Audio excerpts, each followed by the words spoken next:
வணக்கம். இரவு நேர பிரதான செய்திகளின் ஊடாக நர்மதா சிறையில் முதலில் தலைப்பு செய்திகள். வாகனதாரிகளுக்கு வெளியான அறிவிப்பு 13 மாதங்களுக்கு பின்னர் ஆரம்பமாக உள்ள செயற்பாடு. அத்தியாவசிய பொருட்களின் விநியோகத்தை உறுதி செய்ய அனுரவின் அதிரடி நகர்வு. பேச்சுவார்த்தைக்கு புடின் மறுப்பு. உக்ரைன் தாக்குதலில் நிலை குலைந்தது ரஷ்யா. இனி வெளிநாட்டு செய்திகள். 13 மாதங்களுக்கு பிறகு வாகன இலக்க தகடுகளை அச்சிடும் பணி நாளை மறுதினம் 8ஆம் தேதி தொடங்கப்பட உள்ளதாக போக்குவரத்து அமைச்சு தெரிவித்துள்ளது. சுமார் 4.5 லட்சம் வாகன இலக்க தகடுகள் அச்சிடுவதற்காக குவிந்துள்ளதாக மோட்டார் போக்குவரத்து திணைக்களம் தெரிவித்துள்ளது.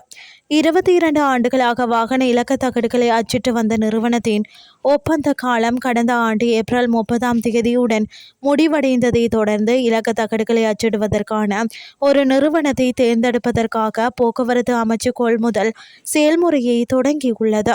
அதன்படி மே 1ஆம் தேதி முதல் வாகன இலக்க தகடுகளை அச்சிடும் பணி நிறுத்தப்பட்டு புதிதாக பதிவு செய்யப்பட்ட வாகனங்கள் உட்பட 4.5 லட்சத்திற்கும் மேற்பட்ட வாகன இலக்க தகடுகளை அச்சிடுவதற்காக குவிந்துள்ளன. கொள்முதல் முதல் செயல்முறையின் போது பதிவு எண்களை அச்சிடுவதற்காக ஒரு நிறுவனம் தேர்ந்தெடுக்கப்பட்டு அந்த நிறுவனமும் மோட்டார் போக்குவரத்து திணைக்களமும் கடந்த மார்ச் மாதம் ஒரு ஒப்பந்தத்தில் கையெழுத்திட்டன.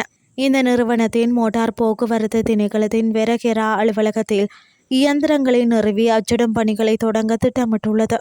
நாட்டில் எந்தவொரு சூழ்நிலையிலும் எரிபொருள் தட்டுப்பாடு ஏற்படுவதற்கோ மின்சாரத்தை துண்டிப்பதற்கோ அல்லது விவசாய உரம் மற்றும் மருந்து வகைகளை பெற்றுக்கொள்வதில் சிரமங்கள் உருவாகுவதற்கோ இடமளிக்கப் போவதில்லை என ஜனாதிபதி அனுரகுமார திசாநாயக்க தெரிவித்துள்ளார். அண்மையில் நடைபெற்ற அமைச்சரவை கூட்டத்தின் போது இதனை அவர் வலியுறுத்தியுள்ளார். இந்த அமைச்சரவை கூட்டத்தில் தற்போதைய எண்ணெய் விலை உயர்வு போக்கு மற்றும் நாடு எதிர்கொண்டுள்ள வெளிநாட்டு அந்நிய செலாவணி நெருக்கடி குறித்து ஆழமாக ஆய்வு செய்யப்பட்டுள்ளது.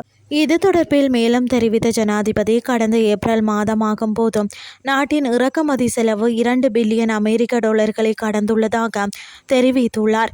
நாட்டில் உள்ள டாலர் இருப்பை பாதுகாக்கும் நோக்கில் மோட்டார் வாகன இறக்குமதி கூடுதல் கட்டணம் விதிக்க நடவடிக்கை எடுக்கப்பட்டுள்ளதாக அவர் குறிப்பிட்டுள்ளார். நாட்டில் எரிசக்தி பற்றாக்குறையோ அல்லது உர தட்டுப்பாடோ ஏற்பட்டால் அது ஒட்டுமொத்த தேசத்தின் உயிர் வாழ்வையும் கடுமையான ஆபத்தில் ஆழ்த்தும் என்பதால் அத்தகைய குழப்ப நிலை உருவாக தான் ஒருபோதும் இடமளிக்கப் போவதில்லை எனவும் ஜனாதிபதி குறிப்பிட்டுள்ளார். சந்தையில் பொருட்களின் விலைகள் மேலும் உயர்ந்தாலும் பற்றாக்குறை ஏதுமின்றி சம்பந்தப்பட்ட அத்தியாவசிய பொருட்களை தொடர்ந்து வழங்குவதற்கு அரசாங்கம் தேவையான ஏற்பாடுகளை செய்யும் என அவர் குறிப்பிட்டுள்ளார். மேலும் எதிர்காலத்தில் இறக்குமதிக்காக செலவிடப்படும் தொகையை கட்டுப்படுத்துவதற்காக இன்னும் சில சிறப்பு நடவடிக்கைகளை எடுக்க எதிர்பார்ப்பதாகவும் ஜனாதிபதி இதன்போது அமைச்சரவைக்கு தெரிவித்துள்ளமை குறிப்பிடத்தக்கது. இனி வெளிநாட்டு செய்திகள். ரஷ்யாவின் வருடாந்திர பொருளாதார மன்றத்தின் இறுதி நாள் செயின்ட் பீட்டர்ஸ்பேர்க் நகரில் நடைபெற்று வரும் நிலையில் உக்ரைன் அந்த நகரத்திலும் அதன் சுற்றுப்புறங்களிலும் முன்னெப்போதும் இல்லாத தாக்குதலை நடத்தியுள்ளதாக ரஷ்ய அதிகாரிகள் தெரிவித்துள்ளனர். அதே நேரத்தில் போர் தொடங்கியதிலிருந்து முதல் முறையாக நகர ஆளுநர் அலெக்சாண்டர் பெக்லோவ் குடியிருப்பாளர்களை வீட்டிற்குள் இருக்குமாறு வலியுறுத்தினார். மேலும் இணைய வசதி துண்டிக்கப்பட வாய்ப்பிருப்பதாகவும் எச்சரிக்கை விடுக்கப்பட்டுள்ளது. பீட்டர்ஸ்பேர்க் நகரில் 141 ட்ரோன்கள் இதுவரை சுட்டு வீழ்த்தப்பட்டுள்ளதாக அதிகாரிகள் தெரிவித்துள்ளனர். அது மட்டுமின்றி ஒரே நாளில் 376 உக்ரைனின் ட்ரோன்கள் தாக்கி அளிக்கப்பட்டதாக ரஷ்ய பாதுகாப்புத்துறை அமைச்சகம் தெரிவித்துள்ளது.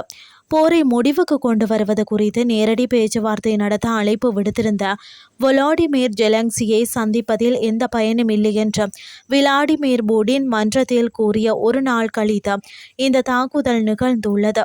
ரஷ்ய கடற்படையின் போல்டிக் கடற்படையின் முக்கிய புறக்காவல் நிலையமான இக்ரோன்ஸ்டாட்டில் உள்ள எதிரி கடற்படையின் ஆயுத கிடங்குகள் மற்றும் ஒரு தளத்தை குறிவைத்து தனது நாட்டின் ஆளில்லா விமானங்கள் செயின்ட் பீட்டர்ஸ்பேர்க் பகுதிக்கு 1000 கிலோமீட்டர் 620 மைல்கள் தூரம் பயணித்ததாக அவர் கூறினார். செய்திகள் யாவும் நிறைவடைகின்றது.